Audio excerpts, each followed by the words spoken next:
Hello viewers,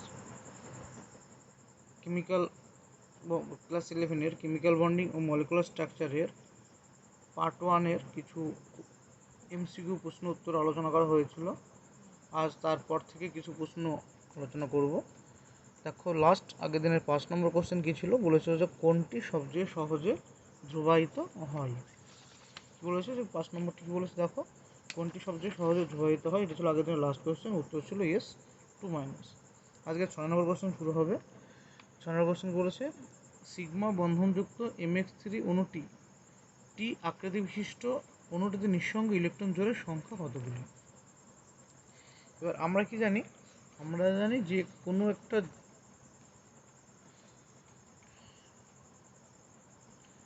sigma বন্ধনযুক্ত MX3 অণুতে তো যোগটাগিরি M central atom আর তার পাশে চারিদিকে 3খানা সমযোজী এক বন্ধন দ্বারা এক যুক্ত, অর্থাৎ আর যেহেতু টি আকৃতি বিশিষ্ট বলেছে, তবে এখানে আমরা কী করতে পারি, M মাঝে রেখে 3টে আমরা এক্স দিয়ে বন্ধন করতে পারি এবং এর নিঃসঙ্গ ইলেকট্রনের সংখ্যা কত হবে, 2। অর্থাৎ এর আকৃতি ছিল TBP বা ট্রাইগোনাল বাইপিরামিড এবং এর কেন্দ্রীয় পরমাণু এমে 2টি নিঃসঙ্গ ইলেকট্রন জোড় থাকবে। সেজন্য এর আকৃতি কেমন হবে, ইংরেজি অক্ষর টি এর মতো। যেহেতু আমরা যখন তার শেপ কনসিডার করি, তাদের লোন পেয়ারকে বাদ দিয়ে শুধুমাত্র বন্ধন জোড়গুলো নিয়ে দিকে যে আকৃতি বিশিষ্ট হয় সেটা হলো তার শেপ। তাই উত্তর হবে এখানে অপশান বি।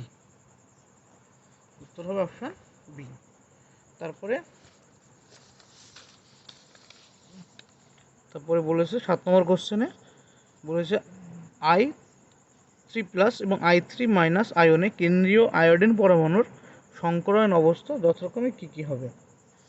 এবার I3+ কার বলেছে, I3, আর 7 নম্বর কোশ্চেন I3+।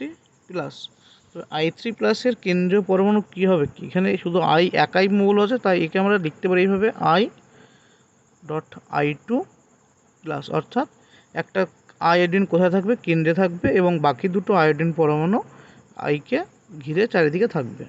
তো এর ক্ষেত্রে হাইব্রিডাইজেশন H কী বেরোবে না, হাফ সূত্রের, তারপরে আই সেন্টার অ্যাটম, তাই লাস্টে কক্ষে ইলেকট্রন 7 যোগ একটি পরমাণুর সংখ্যা 2টি। আর আমরা জানি যে +1 থাকলে ক্যাটায়ন হলে মাইনাস ক্যাটায়নের আধান হয়। তো এখানে কত আসবে, 1/2 ইন্টু 7 আর 2 9 বিয়োগ 1 8 সমান কত 4, অর্থাৎ sp3 হাইব্রিডাইজড। একইভাবে যদি আমরা I3- করি, I3- করলে কী হবে, I3- ক্ষেত্রে একরকম আমরা লিখে দেবো আই সেন্টারে, একটা আই সেন্টারে দুটো আই তাকে ঘিরে রয়েছে মাইনাস চার্জ মাথায়। তো এক্ষেত্রে H সমান কত হবে, যে 1/2 ইন্টু 7 যোগ 2 যোগ 1, মাইনাস চার্জের জন্য যোগ 1 হয়, মানে একটা মাইনাস আধানের জন্য +1 হয়। তো এখানে কত আসলো, 1/2 ইন্টু 10 সমান 5, অর্থাৎ 5 হাইব্রিডেশন নাম্বার হলে তার সংকরিত অবস্থা sp3d।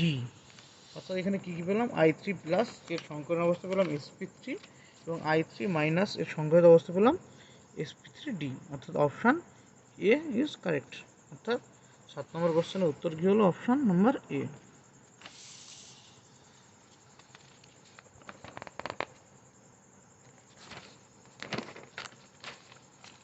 তারপর 8 নম্বর কোশ্চেন কী বলেছে না, 8 নম্বর কোশ্চেন বলেছে যে Xcf2, Xcf4, Xcf6 অণুতে Xc পরমাণু নিঃসঙ্গ ইলেকট্রন জোড়ের সংখ্যা যথাক্রমে কত হবে। কী বলেছে যে Xcf2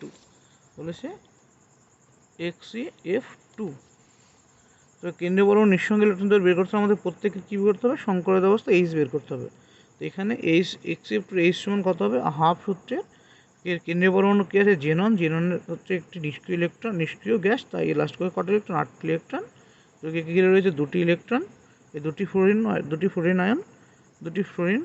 তো এতে কত আসছে, 1/2 ইন্টু 10 সমান 5, অর্থাৎ এই সংকরিত অবস্থা কত আসলো, sp3d। এবার এখান থেকে আমরা LPBP কী করে কাউন্ট করি, আমরা এখানে বিপি মানে বন্ধন জোড়, বন্ড পেয়ার সমান কী জানি, আমরা বন্ড পেয়ার জানি যে কেন্দ্রীয় পরমাণুকে ঘিরে যতগুলি পরমাণু থাকবে ততগুলি বন্ধন হবে। তো এখানে কেন্দ্রীয় পরমাণুকে ঘিরে আছে দুটো এফ, তাই এটা হবে বন্ধন তো দুটো। আর লোন পেয়ার কত হবে? লোন পেয়ার এলপি সমান টোটাল হাইব্রিডেশন নাম্বার বিয়োগ বিপি বিয়োগ ওয়ান পেয়ার, তো কত আসছে? এটা 3, অর্থাৎ এক্সি এফ টু যোগের এলপি কটা? এলপি 3টে। একইভাবে আমাদের কী দেখতে হবে? এক্সি এফ ফোর যোগে কতগুলো আছে লোন পেয়ার। এক্সি এফ ফোরের এইচ সমান কত হবে? একই রকমভাবে সূত্রে হাফ 8, এফ ফোরের জন্য 4 মানে হাফ ইন্টু কত? 12 সমান 6, অর্থাৎ এর সংখ্যা দেওয়া আছে sp3d2। এখানে বিপি বন্ধন জোড় সমান কত আসবে এর ক্ষেত্রে? যেহেতু 4টে এফ আছে সেজন্য 4। এখানে এলপি কত হবে? 6 বিয়োগ 4 সমান 2। একইভাবে কার্যকর আমাদের এক্সি এফ সিক্স যোগে এইচ সমান কত? হাফ ইন্টু 8 যোগ 6 সমান কত আসবে? 7, অর্থাৎ এক্স এফ sp3d3। অর্থাৎ এখানে এলপি কত, এখানে বিপি কত? বন্ড পেয়ার সমান 6, এলপি সমান কত আসবে? 7 বিয়োগ 6 সমান 1, অর্থাৎ এক্সি এফ টুতে এলপি 3টে, এক্সি এফ ফোরে এলপি 2টো, আর এক্সি এফ সিক্সে এলপি 1টি। তাই উত্তর কোনটা হবে? না, উত্তর হবে বলেছে এক্সি এফ টু, এক্সি এফ ফোর, এক্সি এফ সিক্স এর অণুতে এক্সি পরমাণুর নিঃসঙ্গ ইলেকট্রন জোড় সংখ্যা যথাক্রমে 2, 3, 2, 1। তো option A is the correct answer. তারপরে কোশ্চেন নম্বর 9। কোশ্চেন নম্বর 9 কি বলেছে? নিচের কোন অ্যালুমিনিয়াম হ্যালাইডটির জলের দ্রাব্যতা, নিচের কোনটি অ্যালুমিনিয়াম হ্যালাইডের জলের দ্রাব্যতা সর্বোচ্চ? অপশান বলেছে AlF3, AlCl3, AlBr3 এবং AlI3। এবার আমরা ফ্যাজান্সের রুল অনুসারে কী জানি? যে অ্যালুমিনিয়াম হাইড্রাইডগুলির 9 নম্বর কোশ্চেন, 9 নম্বরের উত্তর বলছে যে অ্যালুমিনিয়াম হাইড্রাইডগুলির আয়নীয় প্রকৃতির ক্রম কী হয়? আয়নীয় প্রকৃতির ক্রম সমান আমরা কত লিখতে পারি?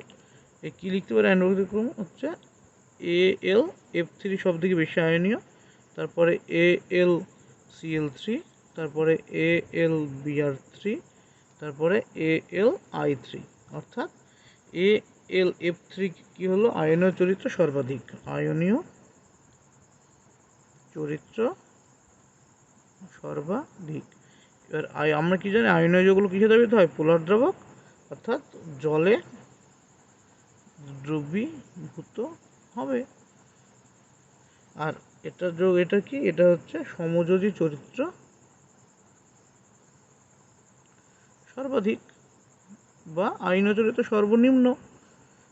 আয়নীয় সমযোজী চরিত্র সর্বাধিক হলে এর কী হবে? এটি কোষে দ্রব্য, এটা হচ্ছে জলে দ্রব্য নয়। তো উত্তর কি আসলো আমাদের?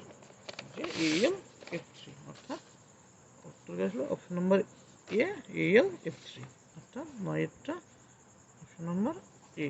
9এরটা কী হবে? Option A. দেখতে গেলো, দেখো আয়নীয় যে অ্যালুমিনিয়াম 4টে হাইড্রাইড দেওয়া ছিল তার আয়নীয় প্রকৃতির ক্রম কি? AlF3 সব থেকে বেশি আয়নীয়, তারপরে AlCl3, তারপরে AlBr3, তারপরে AlI3। এখানে AlF3 আয়নীয় চরিত্র সর্বাধিক, তাই এটি জলে দ্রবীভূত হয়, কারণ আয়নীয় যৌগগুলি পোলার দ্রবে দ্রবীভূত। এরপর 10 নম্বর কোশ্চেন। 10 নম্বর কোশ্চেন কী বলেছে? যে কোনটির বন্ধন কোণ সর্বোচ্চ? তো কোনটির বন্ধন কোণ সর্বোচ্চ কী দেওয়া আছে এখানে? H2O, F2O, Cl2O এবং H2S। কী বলে বন্ধন কোণ সর্বোচ্চ? H2O, F2O, Cl2O এবং H2S। তো এই যে 4টে যৌগ, মানে 10-এর H2O,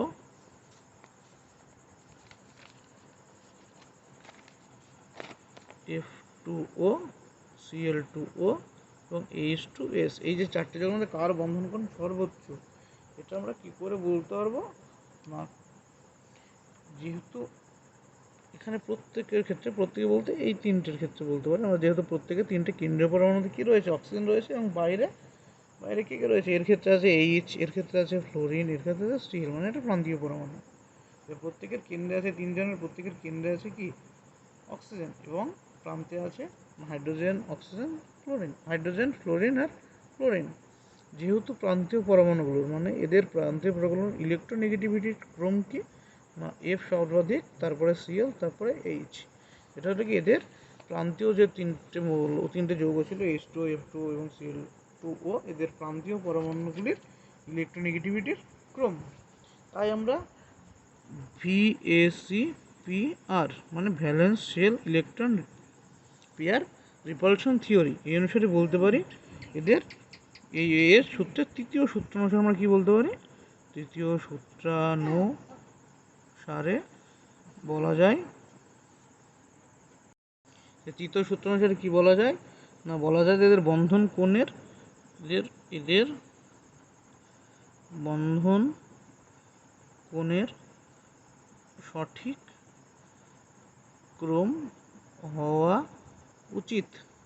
কি উচিত না F2O সর্বনিম্ন, তারপরে Cl2O, তারপরে H2O, এদের এরকম একটা বন্ধনক্রম হওয়া উচিত ছিল, কিন্তু এরা এটা ফলো না করে এদের বন্ধনক্রমের ক্রম কেমন হয় না বন্ধনক্রম F2O সর্বনিম্ন, তারপরে H2O, তারপরে Cl2O, অর্থাৎ Cl2 এর বন্ধনক্রম সব থেকে বেশি হয়। এর এই Cl2O এর বন্ধনক্রম সব থেকে বেশি হয় এর কারণ ব্যাখ্যা আমরা করতে পারি কার সাহায্যে না বন্ড মাল্টিপ্লিসিটি, অর্থাৎ বন্ধন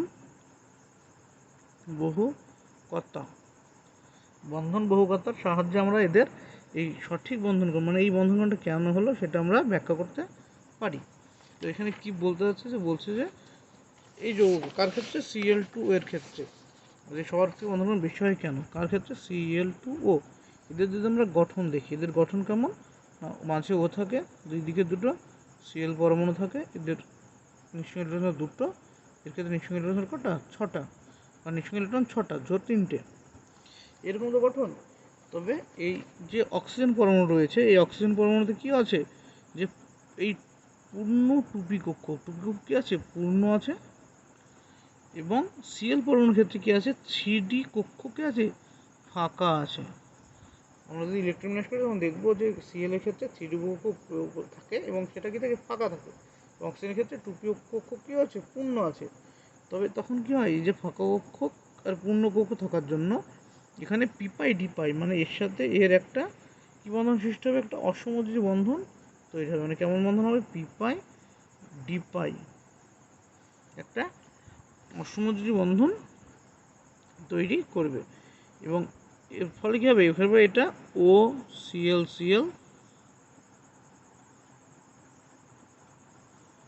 OCl বন্ধনটা রেজোন্যান্সের মাধ্যমে কী তৈরি করবে, রেজোন্যান্সের মাধ্যমে একটি OCl বন্ধনটি আংশিক দ্বিবন্ধন বৈশিষ্ট্য লাভ করে। এই বন্ধনের বহুকতা বৃদ্ধির সঙ্গে সঙ্গে বন্ধনটির মধ্যে বিকর্ষণ বৃদ্ধি পাবে, অর্থাৎ হয় এটা দেখতে কেমন হয়ে যায় না OCl ডবল ওয়ান Cl, এটা প্লাস এটা মাইনাস, এবং একইভাবে এই Clটাও রেজোন্যান্স অংশগ্রহণ করতে পারে কোনো সময়, তখন হবে এটা double one Cl minus plus single one Cl। এই ধরনের বন্ধন বহুকতার মাধ্যমে মানে এখানে ফাঁকা টুপি কক্ষক, এই পূর্ণ টুপি কক্ষক আর ফাঁকা 3D কক্ষক কী করে নিজেদের মধ্যে একটা অসমযোজী বন্ধন করে এই যে বন্ধনটার প্রকৃতি কী করে দেয় দ্বিবন্ধনীচার করে দেয়। আর আমরা কি জানি বন্ধন সূত্র দ্বিবন্ধনের ক্ষেত্রে বিকর্ষণের বলমান বেশি হওয়ার জন্য এই দুটো কোণ পরস্পর এই দুটো মানে বন্ধন পরস্পর থেকে দূরে সরে যায়, তাই এর বন্ধন কি হবে না বেশি হয়, তাই এর বন্ধন কি হবে বেশি হয়ে যায়, বন্ধন কোণ বেশি, অর্থাৎ সর্বোচ্চ বন্ধন কোণ কারো হবে Cl2O।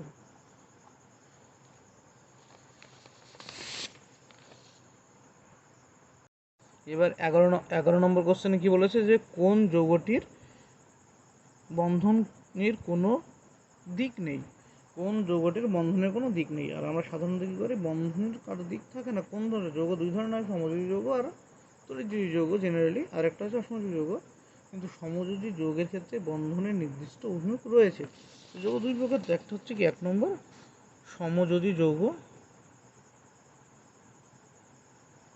সমযোজী যৌগগুলো যখন যেহেতু অরবিটালগুলোর অভিলম্বনে তৈরি হয় তাই এদের কি আছে নির্দিষ্ট দিক আছে।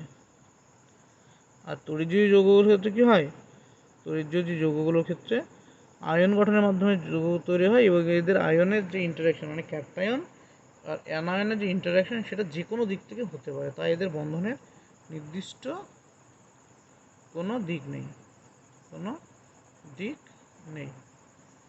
তাই কি হয় না, তাই তড়িৎজয়ী যৌগগুলো বন্ধনের কোনো দিক থাকে না। তো এখানে অপশান কী কী বলেছে 11 নম্বর কোশ্চেনে, যে কোন যৌগটি বন্ধনের কোনো দিক নেই, NCl3, RbCl3, BeCl2 এবং BCl3। এই চারটি যৌগের মধ্যে RbCl হচ্ছে কি যৌগ, একটি আয়নীয় যৌগ, তাই RbCl এর কোনো দিক নেই।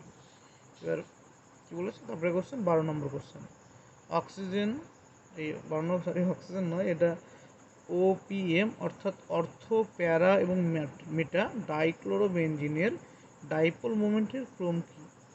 অর্থ প্যারা মেটা এদের ডাইক্লোরোবেনজিনের কী জানতে হবে আমাকে, যে ডাইপোল মোমেন্টের ক্রম কার বেশি, অর্থর বেশি না প্যারার বেশি না মেটার বেশি।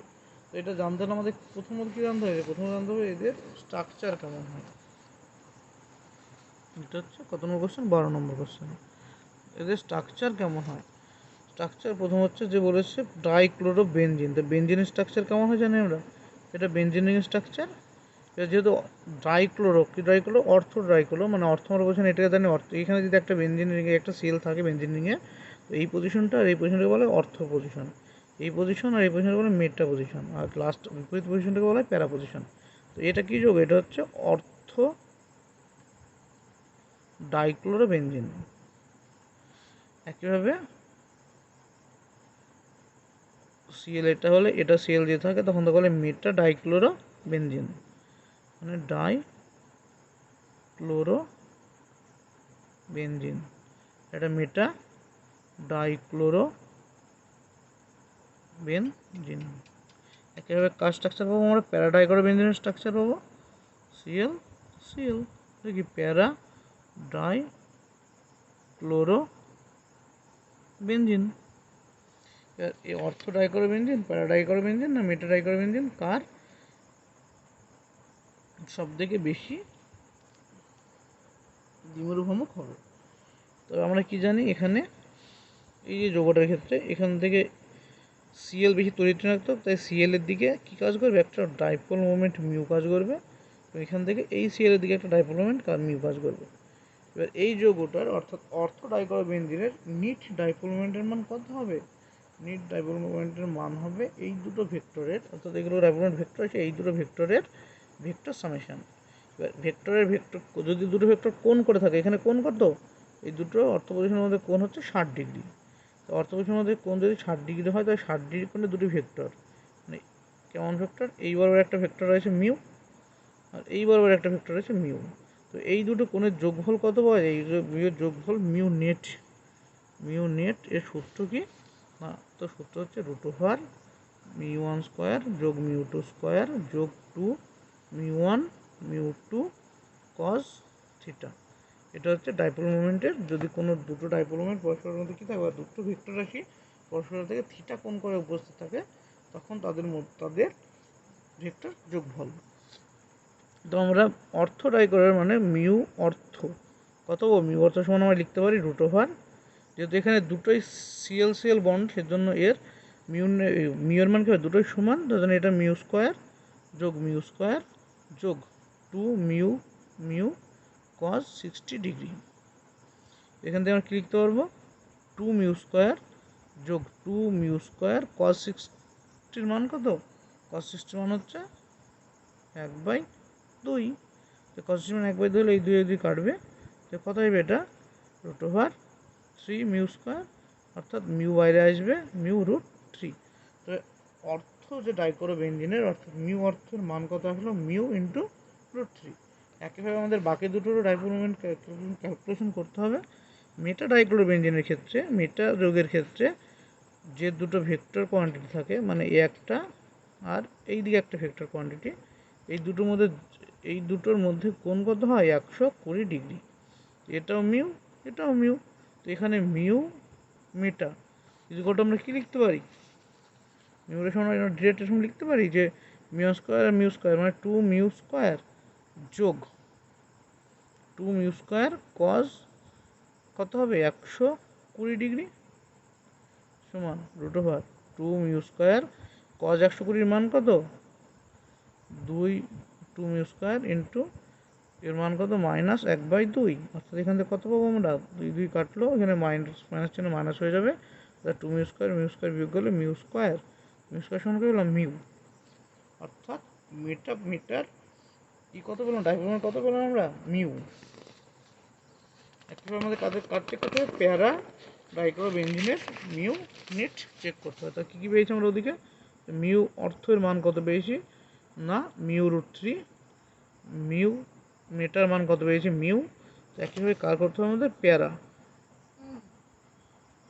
এদিকে সিএল এদিকে সিএল, তো এখানে একটা মিউ এই বরাবর কাজ করবে, একটা মিউ এই বরাবর কাজ করবে, তো এইবার কাজ করলে এদের মিউ প্যারা ইজিকলটা আমরা কত লিখতে পারি না তো root over two mu square যোগ two mu square into cos এদের কোণ কত হয় টোটাল কোণটা 180 ডিগ্রি সমান root over two mu square আর কজ 180 মান কত হয় -1, তো -2 মিউ স্কোয়ার, তো কত আসলো 0, অর্থাৎ মিউ প্যারার মান কত আসলো 0। তো আমাদের যে তিনটে যৌগ অর্থ প্যারা এবং মেটা ডাইক্লোরোবেনজিনের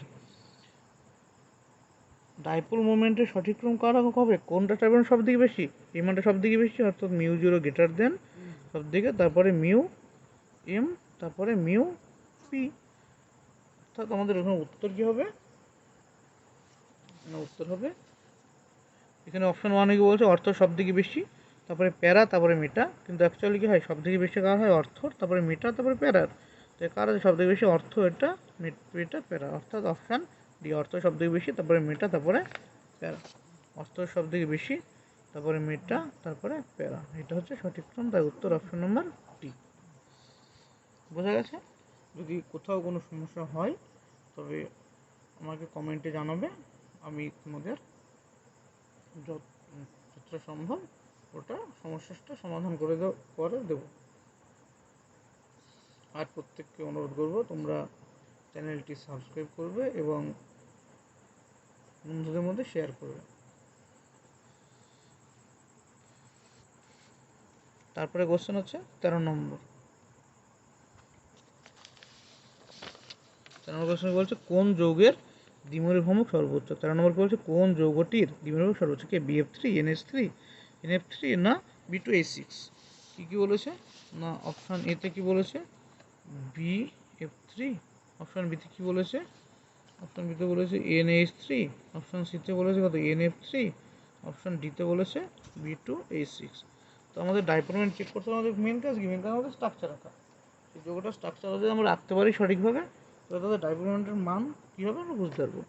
প্রথম কী বলছে BF3 আমরা কি জানি sp2 হাইব্রিডাইজড, BF3 যদি sp2 হাইব্রিডাইজড হয় এর স্ট্রাকচারকে বি মাঝে থাকবে, এইদিকে তিনটে BF বন্ড থাকবে, তাদের মধ্যবর্তী কোণ কত হবে 120 ডিগ্রি হবে।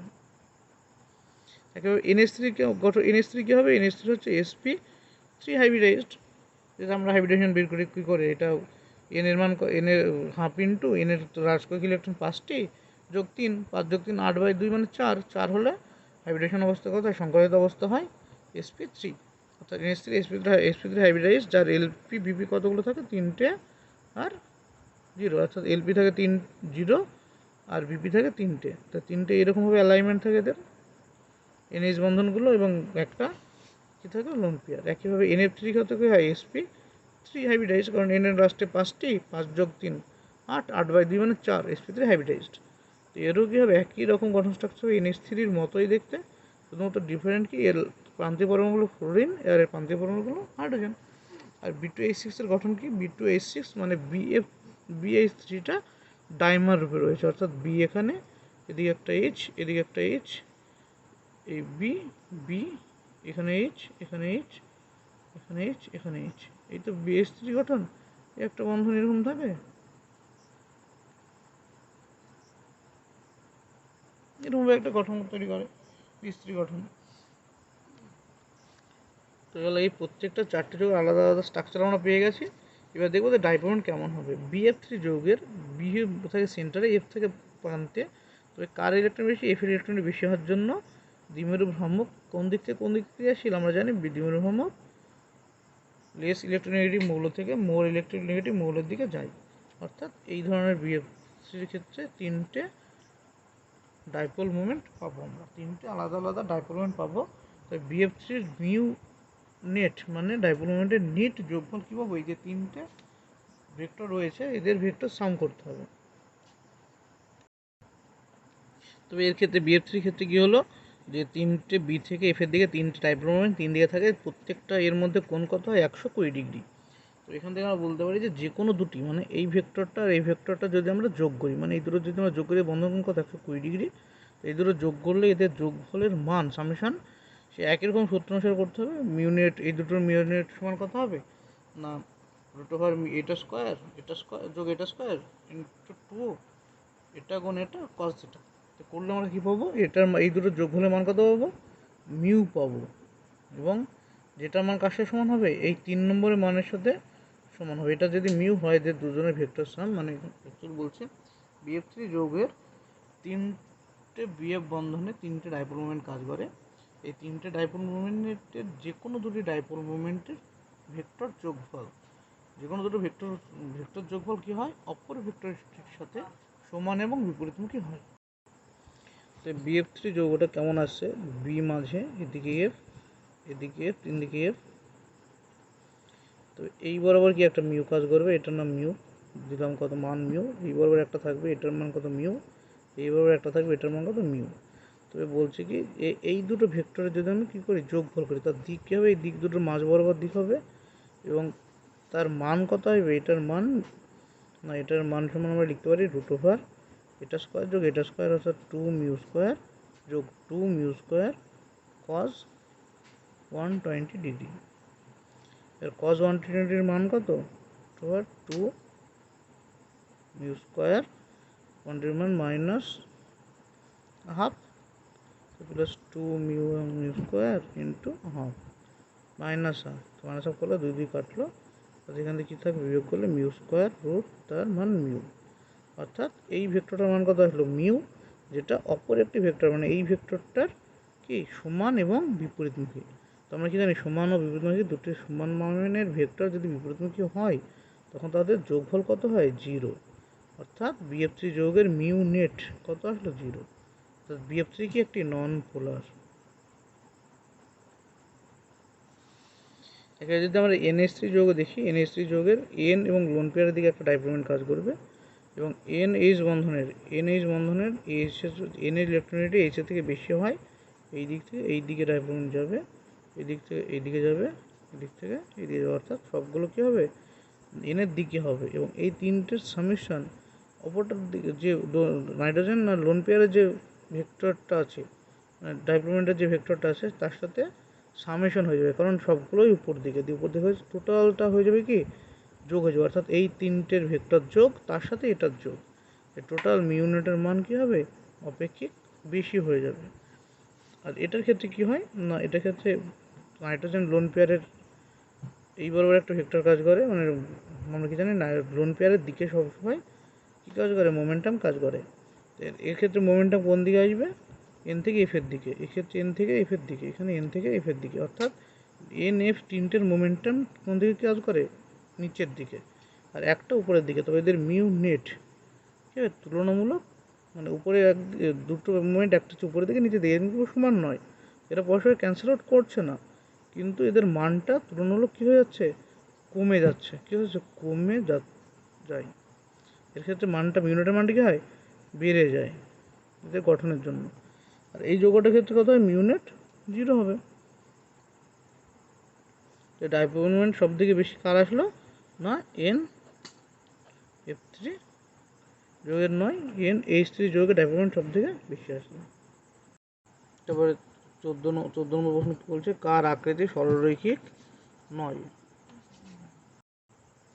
তারপরে কত নম্বর প্রশ্ন 14 নম্বর প্রশ্ন কী বলছে, কার আকৃতি সরলরৈখিক নয়।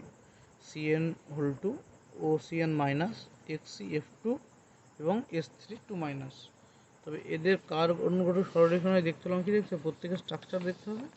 তো প্রথম কি বলেছে যে নম্বর নিতে CN2, তো সিএন হোল টু স্ট্রাকচার কেমন হয়? সিএন হোল টু স্ট্রাকচার হয় C single bond C triple bond N triple bond N, অর্থাৎ এটা কী ধরনের সরলরেখী স্ট্রাকচার? অপশান বিতে কী বলেছে? O CN minus. O CN মাইনাসের ক্ষেত্রে কী গঠন হয় না, ও লাস্ট মাঝে সি থাকে, সিও একটা single bond, C N triple bond, এনের মাথায় নিঃসঙ্গ ইলেকট্রন জোড় এবং ও এর মাথায় তিনটে নিঃসঙ্গ ইলেকট্রন মাইনাস চার্জ, এর মাথায় মাইনাস চার্জ হবে ওর মাথায়। এই গঠনটা কি হলো? সরলরেখী হলো। অপশান সিতে বলেছে কি এক্স ই এফ টু। তো কার এক্স ই এফ টু? যদি আমরা এক্স ই এফ টুর গঠন দেখি, কেমন দেখবো এক্স ই এফ টুর গঠন? না, এক্স ই এফ টুর এই সমান কত আসবে 5, মানে গঠন কত SP three D. SP three D এর গঠন কেমন হয় আমরা জানি, টিবিপি অর্থাৎ ট্রাইগোনাল বাই পিরামিড গঠন করে। টিবিপি ট্রাইগোনাল বাই পিরামিড অর্থাৎ একটা তলে তিনটে বন্ধন থাকে, মানে এক্সকে ঘিরে একটা তলে গিয়ে থাকে তিনটে, বাদ বাকি দুটো ওকে থাকে উপনিষ, মানে একটা এগুলো বলে কি অক্ষীয় আর এগুলো বলে ইকুইটোরিয়াল। এই যে তিনটে লোন পেয়ার থাকে, এখানে এলপি কত তিনটে আর বিপি দুটো। তা বিপি দুটো হওয়ার জন্য এর গঠন কেমন হয়? সরলরৈখিক হয়, মানে কারণ বিপি এলপি লোন পেয়ারকে বাদ দিয়ে এদের গঠন দেখতে হয়। তারপরে ডি অপশন বলেছে S three two minus. S three two মাইনাসের গঠন কেমন হয়? এস থেকে এই দিকে দুটো এস এর সাথে ডবল বন্ড, একটা এস এর সাথে সিগমাল বন্ড দিয়ে এর মাথায় ইলেকট্রন, এর মাথায় লোন পেয়ার, এখানে মাইনাস চার্জ, এখানে মাইনাস চার্জ দিয়ে এটা হচ্ছে এস থ্রি টু মাইনাসের গঠন। এস থ্রি গঠন কেমন হলো? এটা এটা কি সরলরৈখিক নয়, এর মধ্যে একটা কোণ হয়ে আছে, বেন্ড স্ট্রাকচার, তাই এটি অপশান উত্তর কি 14 নম্বরে কোনটি সরলরৈখিক নয়? Option D S three two minus সরলরৈখিক নয়। তারপরে এটা গেল কত নম্বর কোশ্চেন? 14 নম্বর। 15 নম্বর কোশ্চেন কি বলেছে? 15 নম্বর বলেছে কি কোন 15 নম্বর বলেছে যে কোন লবণটির জলের দ্রাব্যতা সর্বনিম্ন? BaCl two barium chloride, BaNO3 whole two barium nitrate, না MgSO4 ম্যাগনেসিয়াম সালফেট, না BaSO4 বেরিয়াম সালফেট। কোনটা জলের দ্রাব্যতা সর্বনিম্ন, মানে সব থেকে কম মাত্রায় জলে দ্রবীভূত হয়? না অপশান ডি BaSO4 জলে BaSO সব থেকে কম মাত্রায় দ্রবীভূত হয়। 16 নম্বর কোশ্চেন করেছে কোনটি বরফ সম্পর্কে সঠিক নয়? এর বরফের গঠন আমরা কি জানি? বরফের গঠন তো দেখে নিই। প্রথমে বরফের গঠনের মাঝে কি থাকে? অক্সিজেন থাকে, এবং এই অক্সিজেনকে কেন্দ্র করে জলের স্ট্রাকচার তো H2O, তো এ একটা হাইড্রোজেন থাকে, এদিকে একটা হাইড্রোজেন থাকে, এখানে কি হয় একটা হাইড্রোজেন OH, একটা হাইড্রোজেন এদিকে HOH। এই তো জলের স্ট্রাকচার, মানে জলের স্ট্রাকচারে যে OH কী করে, এটা একটা হাইড্রোজেন বন্ধন তৈরি করে, ও আর এইচ পরস্পর হাইড্রোজেন বন্ধন তৈরি করে, মানে আর এখানে OH পরস্পর হাইড্রোজেন বন্ধন তৈরি করে। অর্থাৎ এই গঠনটা এমন একটা গঠন পাওয়া যায় বরফের ক্ষেত্রে, না বরফের অক্সিজেনকে কেন্দ্র করে এইচগুলো চারিদিকে ছড়িয়ে দুটো থাকে কি সিগমা বন্ধনে হাইড্রোজেন, এই দুটো কি সিগমা বন্ধনে যুক্ত ORH, আর এই দুটো কি বন্ধনযুক্ত এইচ বন্ধনে যুক্ত, এইচ বন্ধন। আর এর গঠন কেমন হয়? এটা একটা যখন বরফ হয়ে যায় গঠনে কেজের মতো একটা খাঁচার মতো গঠন হয়। আর কি হয় না প্রতি অক্সিজেন পরমাণুর চারিদিকে চারটে হাইড্রোজেন দিয়ে ঘেরা থাকে, অর্থাৎ এর গঠন কেমন হয়? টেট্রাহেড্রাল, ট্রিডি, অর্থাৎ সুষম চতুস্থলিকের মতো হয়, চতুস্থলি আকার গঠন করে। এবং এটি জলের চেয়ে এর ঘনত্ব কী হয়? কম হয়। আমরা কি জলের চেয়ে বরফের ঘনত্ব কম, কারণ যখন জলের অণু জমে বরফ তৈরি হয় তখন হাইড্রোজেন বন্ধনের দরুন এদের গঠন কেমন হয়? একটা খাঁচার মতো হয়ে যায়। আর খাঁচায় যে ফাঁকা জায়গাগুলো থাকে, সেই ফাঁকা জায়গায় কী থাকে না ফাঁকা জায়গায় বাতাস থাকে, বাতাস থাকার জন্য এর ঘনত্ব কমে যায়। তাই কোশ্চেনে কী বলেছে? কোশ্চেনে বলেছে বরফ সম্পর্কে কোনটি সঠিক নয়, মানে ভুল কোনটি। এক নম্বর হচ্ছে ওপেন কেজের মতো গঠন, তাই বরফের গঠন কী হয়? ওপেন কেজের মতোই হয়। দুই নম্বর কী বলছে? বরফের জলের চেয়ে কম ঘনত্ব, যেটাও ঠিক, জলের চেয়ে বরফের ঘনত্ব কম হয়, সেই জন্য বরফ জলে ভাসে। অপশান সি বলেছে প্রতি অক্সিজেন পরমাণু চারটে এইচ দিয়ে ঘেরা, মানে প্রত্যেকটি অক্সিজেন পরমাণু চারটে এইচ দিয়ে ঘেরা, চারটে এইচ দিয়ে ঘিরে কী তৈরি হয়? একটা চতুস্থলীয় আকার ধারণ করে। ডি নম্বর কি বলেছে, এটাও ঠিক। ডি বলেছে প্রতি অক্সিজেন পরমাণু 4টে হাইড্রোজেন বন্ধন দিয়ে ঘেরা। না, এটা ভুল। প্রতিটি অক্সিজেন পরমাণু চারিদিকে 4টে অক্সিজেন থাকে, 4টের মধ্যে 2টো কি থাকে, 2টো থাকে সিগমা বন্ধনের হাইড্রোজেন আর 2টো থাকে কি হাইড্রোজেন বন্ধনের হাইড্রোজেন, টোটাল 4টে হাইড্রোজেন। তো উত্তর হবে অপশান ডি। তারপরে 17 নম্বর কোশ্চেন বলেছে তড়িৎযোজী ও সমযোজী উভয় প্রকার বন্ধন যুক্ত যৌগ কোনটি। মানে নির্মিত কোন যৌগটির ভিতরে তড়িৎযোজী এবং সমযোজী উভয় প্রকারের কি দেখা যায়, বন্ধন দেখা যায়। যে কার ক্ষেত্রে উত্তর অপশন আছে H2S। সমযোজী যৌগ পুরোপুরি AlF3, এটাও আয়নীয় যৌগ। NaOH কি আয়নীয় যৌগ। এবং HNO3 এটা কেমন গঠন হয়, HNO3 গঠনটা মানে HNO3 সমান আমরা কি লিখতে পারি, আমরা লিখতে পারি H plus plus NO3 minus. আর এই NO3 গঠনটা কেমন দেখতে হয়, N মাঝে থাকে, একদিকে ডবল বন্ড অক্সিজেন, একদিকে সিঙ্গেল বন্ড, এখানে লোন পেয়ার ইলেকট্রন 6টা করে। এটা কি চার্জ, প্লাস চার্জ, এখানে মাইনাস চার্জ, এখানে মাইনাস চার্জ, এই তো। এবার এখানে এই যে মাইনাস চার্জে মাইনাসের সাথে একটা H প্লাস এসে যুক্ত, এটা কি গঠন, এটা হচ্ছে সমযোজী। মানে নাইট্রিক অ্যাসিডের যে নাইট্রেট আয়ন আছে, নাইট্রিক অ্যাসিড নাইট্রেট আয়ন সমযোজী বন্ধন দ্বারা যুক্ত। এই নাইট্রেট আয়নের সাথে এইচ কি বন্ধন দ্বারা যুক্ত, এর সাথে যদি প্লাস এইচ প্লাস করি মানে ক্যাটায়ন দিই, তখন এটা কি তৈরি হবে, N double bond O H O minus plus O এইচটা কী বন্ধন, এটা তড়িৎযোজী বন্ধন, তড়িৎযোজী বন্ধন। অর্থাৎ নাইট্রিক অ্যাসিডে দুই ধরনের বন্ধন দেখা যায়, তড়িৎযোজী বন্ধন এবং সমযোজী বন্ধন। তারপরে কোশ্চেন নম্বর কি কোশ্চেন নম্বর 18 বলেছে। কোশ্চেন নম্বর 18 কি বলেছে, নিচের কোনটি সর্বাপেক্ষা বৃহৎ জলযোজিত আয়ন গঠন করে। তো জলযোজিত আয়ন মানে কি, জলের ভিতরে যখন আয়নটা দেওয়া হবে সেটা চারিদিকে জলের অণুগুলো ঘিরে থাকবে। এবার আমরা জলযোজিত আয়ন কারা করে, জেনারেলি ক্যাটায়নরা করে। এবং কোন ক্যাটায়ন করে, যে ক্যাটায়নের চার্জ সব থেকে বেশি এবং তার কি কম, তার আকার কম। তো এই অপশানগুলোর ভিতরে দেখলে আমরা পাবো অপশান ডি, অ্যালুমিনিয়াম 3+এর আকার সব থেকে কম এদের মধ্যে, এবং এটি মাথায় কি আছে, +3 আছে, অর্থাৎ এর পজিটিভ চার্জের ঘনত্ব বেশি, সেজন্য এটি জলযোজিত আয়ন, বৃহৎ জলযোজিত আয়ন গঠন করে। কোশ্চেন নম্বর 19 কি বলছে, BH4- যৌগে HBH বন্ধন কোণের মান কত। কোন যৌগে বলেছে যে যৌগটা কি, না 19 নম্বর কোশ্চেন BH4-, BH4- যৌগের ক্ষেত্রে হাইব্রিডাইজেশনের মান কত হবে, H সমান হাফ। বোরন কত নম্বর বললো, না hydrogen helium lithium beryllium boron, অর্থাৎ 5 নম্বরে লাস্ট ইলেকট্রনটা 3টে, তাই 3 যোগ 4, আর 4টে হাইড্রোজেনের জন্য এক যোজি মূলক -+1, এটা যেহেতু মাইনাস চার্জ আছে সেখানে +1, কত হলো 4 8 মানে 4 কাটতে 2 দিয়ে কাটলে 4, sp3 হাইব্রিডাইজড। sp3 হাইব্রিড হলে বি মাঝে থাকবে, এখানে এইচ, এখানে এইচ, এখানে এইচ, এখানে এইচ, আর টোটালটা কী চার্জ, এটা মাইনাস চার্জ। তো বি এর বন্ধন কোণের মান কত, এটা যেহেতু কি হাইব্রিড, sp3 হাইব্রিডাইজড, আর আমাদের sp3 হাইব্রিডাইজডের বন্ধন কোণ কত হয় 109 ডিগ্রি 28 মিনিট। তো এখানে অপশান কোনটা সব থেকে কাছে আছে, অপশান নাম্বার সি 109 ডিগ্রি। তো 19 নম্বর হলো অপশান নাম্বার সি। তো 20 নম্বর কোশ্চেন কী বলেছে, একটা যৌগ গঠন দিয়ে দিয়েছে, দিয়ে বলেছে এদের পাই বন্ধন ও সিগমা বন্ধনের সংখ্যা কতগুলি। তো গঠনটা কেমন যৌগটার, না মাঝে সি ডবল বন্ড সি, এটা আছে সি ট্রিপল বন্ড এন, তো এটা সি ট্রিপল বন্ড এন। তো এখান থেকে দুটো বন্ধন CH3কে যদি ভেঙে লিখি আমরা, তো এইরকম হবে। তো এখানে ভেঙে এখানে লিখে দিই ভেঙে, এটা এইচ। তো এখানে টোটাল সিগমা বন্ধন কোনগুলো, সিগমা বন্ধন জানি যেটা একটা বন্ধন সেটাই সিগমা। তবে একটা সিগমা, দুটো সিগমা, তিনটে সিগমা, চারটে সিগমা, পাঁচটা সিগমা, ছটা সিগমা, সাতটা সিগমা, আটটা সিগমা। এখানে দুটো বন্ধন হয়, দুটোর মধ্যে একটা সিগমা একটা পাই, আর তো 8 এর 9টা সিগমা। এটা 10টা সিগমা, 11টা sigma, 12 sigma, 13 sigma. Total sigma কত হলো, 13খানা সিগমা।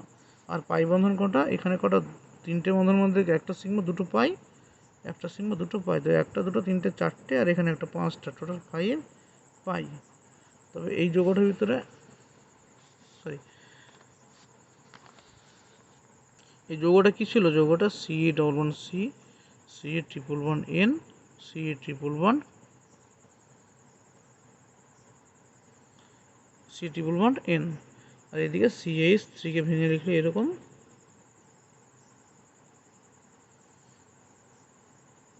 এখানে সিগমা বন্ধন 1টা 2টো 3টে 4টে 5টা 6টা 7টা 8টা 9টা 10টা 11 12 13, তো 13টা সিগমা। কারণ জানি যেখানে এক বন্ধন থাকে সেটা সিগমা বন্ধন, এবং যেখানে দ্বিবন্ধন থাকে একটা সিগমা একটা পাই, যেখানে ত্রিবন্ধন থাকে একটা সিগমা দুটো পাই। তো 13টা সিগমা আসলো, পাই কটা? একটা পাই, 2টো 3টে 4টে 5টা, টোটাল পাই কত হলো? 5টা। তো উত্তর হবে অপশন নাম্বার বি, 13টা এবং 5টি বন্ধন দেখা যায় সিগমা পাই বন্ধনের সংখ্যা। এই হলো তোমাদের যে পার্ট দুটো ভিডিও মিলে পার্ট 1 পার্ট 2 মিলে কেমিস্ট্রি 11-এর কেমিক্যাল বন্ডিং ও মলিকুলার স্ট্রাকচারের কিছু এমসিকিউ প্রশ্ন